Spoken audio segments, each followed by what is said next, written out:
Social മീഡിയയിൽ video ഇടുന്ന ഒരുമാതിരിപ്പെട്ട എല്ലാവരും അനുഭവിക്കുന്നത്, അതായത് വീഡിയോയോ പോസ്റ്റോ ഇങ്ങനെ സോഷ്യൽ മീഡിയയിൽ ഇത്തിരി ആക്റ്റീവായിട്ടുള്ള എല്ലാവരും അനുഭവിക്കുന്ന ഒരു കേസായിരിക്കും ഈ കമന്റോളികളുടെ ഓരോ കമന്റുകളും കാര്യങ്ങളൊക്കെ. അതായത് ഇവരെന്ന് പറഞ്ഞു കഴിഞ്ഞാൽ ഇവർക്ക് പ്രത്യേകിച്ച് തലയോ ഊരോ നാടോ ഒന്നും ഉണ്ടാവില്ല. ഇവർ ഒരു ഫേക്ക് ഐ ഡിയുടെ പുറകിനകത്ത് ഇരുന്നിട്ട് ഇങ്ങനെ കമന്റ് ഇട്ടിട്ടിരിക്കും. അപ്പൊ ഞാൻ കഴിഞ്ഞ ദിവസം നമ്മുടെ അനശ്വര രാജന്റെ ഒരു റിലേറ്റഡ് ആയിട്ട് ഒരു വീഡിയോ ചെയ്തു. അതായത് പുള്ളിക്കാരിയുടെ അടിയിൽ തന്നെ ഒരുമാതിരി വൾഗറായിട്ടുള്ള കമന്റുകളും കാര്യങ്ങളൊക്കെ ഞാൻ എടുത്ത് റിയാക്ട് ചെയ്തായിരുന്നു.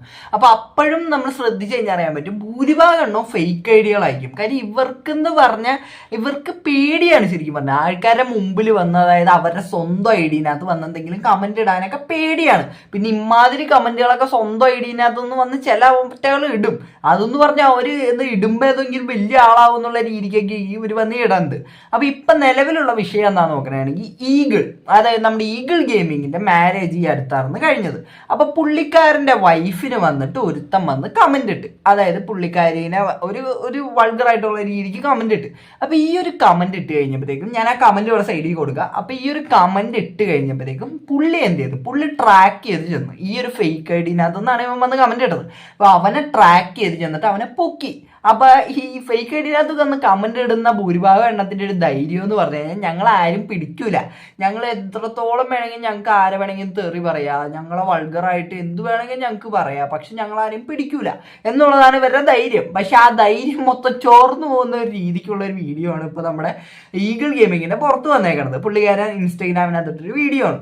അപ്പൊ ആ വീഡിയോ നമുക്ക് ആദ്യം ഒന്ന് കണ്ടുപോകാം, എന്നിട്ട് നമുക്ക് ബാക്കി പറയാം. പറ്റിയിട്ടുണ്ടെങ്കിൽ പറ, അല്ലാന്നുണ്ടെങ്കിൽ അഡ്രസ് കൊടുക്കുക. വെറുതെ വീട്ടിൽ ഇതിലേക്ക് ചെറിയ പ്രായട്ടോ 10-18 വയസ്സാവണുള്ളൂ. അല്ലെങ്കിൽ വെറുതെ ലോക്കാവല്ലേ, വെറുതെ എന്തിനാണ് എല്ലാവർക്കും വേടാ ഉണ്ടെന്നുണ്ടെങ്കിൽ പറ.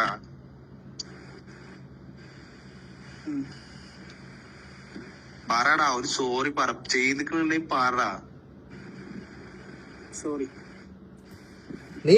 നീ ചെയ്ത കാര്യം എടുത്ത് പറഞ്ഞിട്ട് സോറി പറ, കേക്കട്ടെ. നീയാണ് കമന്റ് ഇട്ടെ. ആ നീ എന്താ നീ എന്താ കമന്റ് ഇട്ടെ?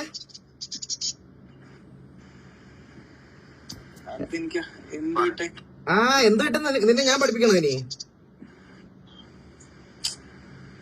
വാതുറന്ന് പറയടാ, വാതുറന്ന് പറ, വാതുറന്ന് പറ, പറയടാ വാതുറന്ന്.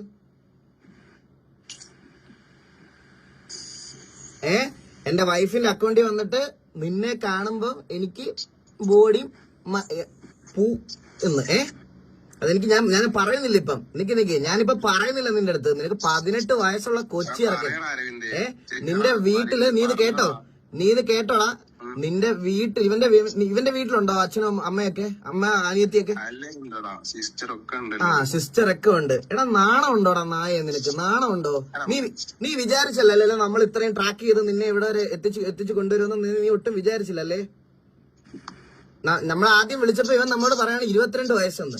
എനിക്ക് അപ്പോഴേ അറിയാം ഇമാതിരി പരിപാടികൾ കാണിക്കണവന്മാരെ എല്ലാം ഈ കൊച്ചു പിള്ളേരായിരിക്കുമെന്ന് എനിക്ക് ഉറപ്പായിരുന്നു. എടാ നിന്റെ ചേച്ചിയുടെ പ്രായം ഉണ്ടടാ എന്റെ വൈഫിന്. നിന്റെ ചേച്ചിയുടെ പ്രായം ഉണ്ടാവും. അവൾക്ക് 25-26 വയസ്സായി. 18 വയസ്സുള്ള നിനക്ക് എങ്ങനെയാടാ അവളെ കാണുമ്പോൾ ഇങ്ങനത്തെ ഫീലിങ്സ് ഉണ്ടാവുന്ന ഒരു പബ്ലിക് പ്ലാറ്റ്ഫോമിൽ ഒന്ന് പറയണം. നിന്റെ അമ്മയും ചേച്ചിയും അനിയത്തിയൊക്കെ എങ്ങനെയായിരിക്കും നിന്റെ മുമ്പിൽ? നീ അവരെ എങ്ങനെയായിട്ട് കാണുന്നതെന്ന് നീ എപ്പോഴും ആലോചിച്ചിട്ടുണ്ടോ? അവനൊക്കെ അമ്മ പെങ്ങള് അങ്ങനത്തെ പരിപാടികളോ ഒന്നും ഉണ്ടാവില്ല. കാര്യം അവർക്ക് ഉണ്ടെങ്കിൽ തന്നെ ഇപ്പൊ അവരെയും ഇവർ ഈ കണ്ണോടെ തന്നെയൊക്കെ കാണണം. കാര്യം ഒരു പ്ലാറ്റ്ഫോമിനകത്ത് വന്നിട്ട് ഇപ്പൊ നമുക്ക് ഒരാളെ കാണുമ്പോഴത്തേക്കും നമുക്ക് പല വികാരങ്ങളും നമുക്ക് തോന്നിയെന്ന് വരാം. ഇപ്പൊ നമ്മളൊരു റാൻഡായിട്ട് ഒരാളെ കാണുമ്പോഴത്തേക്കും നമുക്ക് അയാളെ കണ്ടു കഴിയുമ്പോഴത്തേക്കും നമുക്ക് പല ഇതും തോന്നിയെന്ന് വരാം. ഇപ്പൊ സെക്ഷൽ അട്രാക്ഷൻ അങ്ങനെ അതൊക്കെ തോന്നിയെന്ന് വരാം. പക്ഷേ നമുക്കത് പറയാവുന്നതിനൊരു ഒരു മാന്യതയുടെ ഒരു അളവുകോലുണ്ട്. അതിൻ്റെ അപ്പുറത്തേക്കും കടന്നു കഴിഞ്ഞിട്ട് നമ്മൾ അവരോട് സംസാരിക്കുമ്പോഴാണ് ഈ വരുന്ന വിഷയം വരുന്നത്. ഇപ്പൊ ഇവൻ വന്നിട്ട് ഈ ഈഗിൾ ഗെയിമിങ്ങിന്റെ ഭാര്യനെ പറ്റി കമന്റ് അടിച്ച ഈ ഒരു കമന്റ് അത് കേട്ട് കഴിഞ്ഞ് കഴിഞ്ഞാൽ ആർക്കായാലും അത് അങ്ങനെ അവനെ തപ്പിപ്പോവുക തന്നെ വേണം. ഇപ്പൊ അവനെ പുറത്ത് കൊണ്ടുവന്ന് വെച്ചപ്പോ ഇവൻ ഈ കിടന്ന് കരഞ്ഞ് ഭയങ്കര ബഹളമൊക്കെ ഉണ്ടാക്കുന്നുണ്ട്. പക്ഷെ ഈ കമന്റ് ഇടുന്ന സമയവും ഭയങ്കര എന്തോ സെറ്റപ്പ് ആയിരിക്കും. കാര്യം ഞാൻ കമന്റ് ഇടുമ്പോഴത്തേക്കും അവരൊന്നും എന്റെ മുമ്പിൽ ഒന്നുമല്ല, ഞാൻ എന്തോ വലിയ ആളാണെന്നുള്ള രീതിക്കായിരിക്കും ഇവരൊന്ന് കമന്റ് ഇടണം. അപ്പൊ ഇതിങ്ങനെ പിടിച്ചു കഴിയുമ്പോഴത്തേക്ക് ഇപ്പൊ കണ്ടു ഇവിടെ ഇരുന്ന് കരഞ്ഞ് വിളിച്ച് ഇതാക്കുന്നത് എങ്ങനെയാണ് എനിക്ക് മനസ്സിലാവണം. മനസ്സിലാവുള്ള. ഇപ്പൊ നമുക്ക് ഒരാളോട് തോന്നും, പക്ഷേ നമ്മളൊരു ഫേക്ക് ഐ ഡി ഉണ്ടെന്നുള്ള ഒരു ധൈര്യം ആയിക്കോട്ടെ ഭൂരിഭാഗം പേർക്കും. കാര്യം തല കാണിച്ചൊന്നും ഒറ്റയാൾ ഒരു കാര്യം പറയൂല. ഫേക്ക് ഐ ഡിയുടെ പുറകിനകത്തിരുന്നിട്ടാകുമ്പോൾ എന്തും കാണിക്കാന്നുള്ളൊരു ധൈര്യമാണ്. ഇപ്പൊ ഇതേപോലെ ഒരാളെ പിടിച്ചു കഴിയുമ്പോഴത്തേക്കും ഇനി അടുത്തൊരാളെ കമന്റ് ഇടാനായിട്ടൊന്നും മടിക്കും. കാര്യം ഇനിയും വന്ന് എന്നെയും പിടിക്കാൻ സാധ്യതയുണ്ട് എന്നുള്ളൊരു ചിന്ത ഇവറ്റകളുടെയൊക്കെ തലയിൽ വന്നു കഴിഞ്ഞാൽ പിന്നെ കമന്റ് ഇടാനായിട്ട് ഒന്നും മടിക്കും. കാര്യം ഇമാതിരി കമന്റ് ഇടാനായിട്ട് മടിക്കും. മാന്യമായിട്ടുള്ള കമന്റ് ആർക്ക് വേണമെങ്കിലും ഇടാം, പക്ഷെ ഇമാതിരി വൾഗറായിട്ടുള്ള കമന്റ് ഇടുമ്പോഴാണ് വിഷയം വരുന്നത്. ഇനി നമുക്കിത് ബാക്കിയുണ്ടോ? ഇത് നീ ഇതിന് പബ്ലിക് ആയിട്ട് ഇപ്പം ഞാൻ ഇട്ട കമന്റിന് സോറി അവളുടെ അടുത്ത് ഇപ്പൊ പറയണം. അവളുടെ കേൾക്കുന്നുണ്ട്, സോറി പറ. ആരെങ്കിലും ശരിക്കും പറഞ്ഞു, മനസ്സ് തട്ടിയാണ്ട് തന്നെ പറഞ്ഞു. ഞാൻ പറഞ്ഞു ജൽദി സോറി. ഇതിനല്ല, ഇങ്ങനല്ല, എനിക്ക് ഇങ്ങനെ നിന്റെ സോറി കേൾക്കണ്ട. നീ ചെയ്ത കുറ്റം എന്താന്ന് വെച്ചാൽ അതെടുത്ത് പറഞ്ഞിട്ട് നീ അതിന് സോറി പറ അവളോട്. കമന്റ് ഇട്ടതിന് സോറി.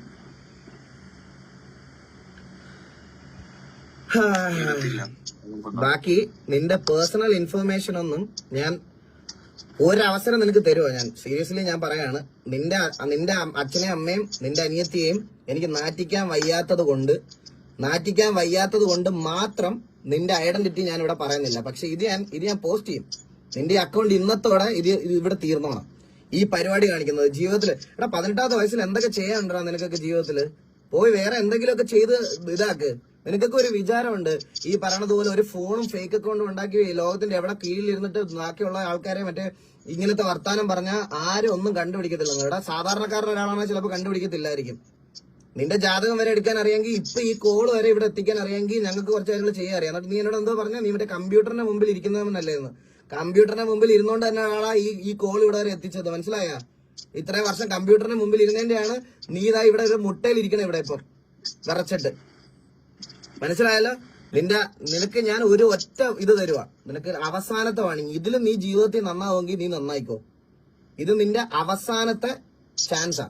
ഇതിൽ നന്നാവുന്നെങ്കിൽ നന്നാക്കും. നീ നിന്റെ കൂടെ നിന്ന് കൂട്ടുകാരനെ വരെ നീ ഇപ്പം എങ്ങനെയാണ് ഇതാക്കിയെന്ന് അവനിപ്പം മനസ്സിലായിട്ടുണ്ടാവും. അപ്പൊ നീ ആലോചിച്ച് നോക്കണം, നിനക്ക് എന്തെങ്കിലും നല്ലൊരു ക്വാളിറ്റി ഉണ്ടോ എന്ന് നീ തന്നെ സ്വന്തമായിട്ടൊന്ന് റിയലൈസ് ചെയ്ത് നോക്ക്. 18 വയസ്സുള്ള കൊച്ചി ഇറക്കനാണെന്ന് അറിഞ്ഞതുകൊണ്ട് മാത്രം നിന്നെ ഞാൻ ഈ വട്ടം വെറുതെ വിടുക. ഇത് മുതലാക്കി ജീവിക്കാനാണെങ്കിൽ നീ ഇനി വേറെ ആരെങ്കിലും കണ്ടു തല്ലുകൊണ്ട് ചാവത്തേ ഉള്ളൂ. ഇവിടെ നീ നന്നാവുന്നെങ്കിൽ നീ നന്നായിക്കോ. അതിൽ കൂടുതൽ എനിക്ക് നിന്നോട് വേറെ ഒന്നും പറയാനില്ല. കേട്ടല്ലോ? കുറെ ഫേസ്ബുക്കിനകത്തൊക്കെ ഉള്ള ഈ അമ്മാവന്മാര് വന്ന് ഈ കമന്റ് ഇടുന്നതും അതേപോലെയുള്ളതൊക്കെ നമുക്ക് വിചാരിച്ചു കഴിഞ്ഞാൽ കിട്ടും. കാര്യം എന്തുകൊണ്ടാണ് അവരെങ്ങനെ കമന്റ് ഇടുന്നത്? കാര്യം അവർ ആ ഒരു കാലഘട്ടത്തിൽ നിന്ന് ഇപ്പോഴും ഇങ്ങോട്ട് വന്നിട്ടില്ല എന്ന് നമുക്ക് വിചാരിക്കാം. പക്ഷെ ഇപ്പൊ ഈ ഒരു കൂടുതൽ മേബി ഇൻസ്റ്റാഗ്രാമിനകത്താണെങ്കിലും കമന്റ് ഇടുന്നതെന്ന് പറഞ്ഞ് ഈ 18 വയസ്സുള്ളതും ഇപ്പൊ ഇത് തന്നെ കണ്ടില്ലേ, ഒരു 18 വയസ്സുള്ള ഒരു പയ്യനാണ് ഈ വന്നിട്ട് ഈ ഒക്കെ കമന്റ് ഇട്ടത്. അപ്പൊ ഇവരെ പോലുള്ളവരും ഈ ഒരു രീതിക്കുള്ള മെന്റാലിറ്റിയിലേക്ക് മാറുന്നതിന്റെ ലോജിക്ക് എന്താണെന്ന് എനിക്ക് മനസ്സിലാവുള്ള കേട്ടാ. ഇപ്പൊ നമുക്കൊരാളോടൊരു ഇത് തോന്നിക്കഴിഞ്ഞാൽ നമുക്ക് അതിൻ്റെതായ രീതിക്ക് അയാളോട് പറയാം. ഇപ്പൊ ആ ഒരു എന്താണ് നമുക്ക് തോന്നിയത് അത് നമുക്ക് അയാളോട് പറയാം. പക്ഷെ ഈ ഒരു മോശമായിട്ടുള്ള വാക്കുകളും അതേപോലെ ഈ തെറിയും ഈ മായും പൂവും അതൊക്കെ വെച്ചിട്ട് പറയുമ്പോഴാണ് വിഷയം.